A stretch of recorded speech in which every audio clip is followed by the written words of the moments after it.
The first farmers of Ireland were genetically distinct from the hunter-gatherers who came before them and the modern Irish population today. And these first farmers, they were responsible for building many of the famous megalithic tombs we know across the island, including massive monuments like the Newgrange Passage tomb.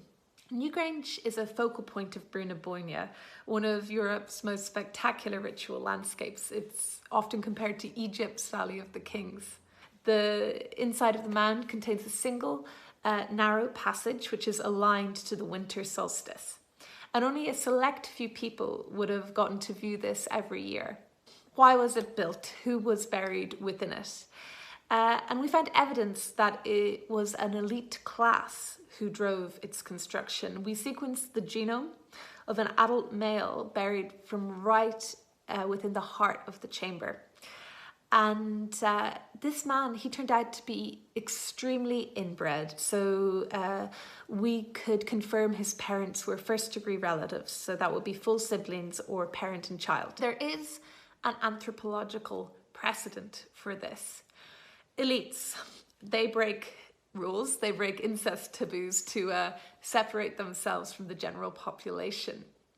And in a few rare cases, this is pushed to the absolute extreme, which would be sibling marriages.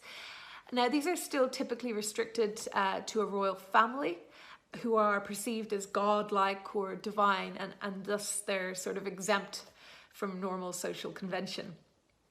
And I think the most famous examples would obviously be the Egyptian pharaohs or the Inca god kings. What was also amazing is that we found distant relatives of Newgrange man in passage tomb sites across the country, in Sligo and County Down.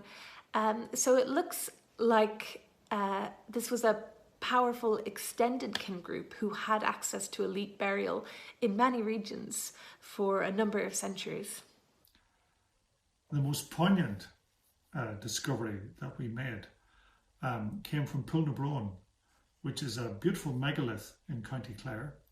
And such a megalith would have been a prestigious place to be buried. Only a few could have been buried in such a place.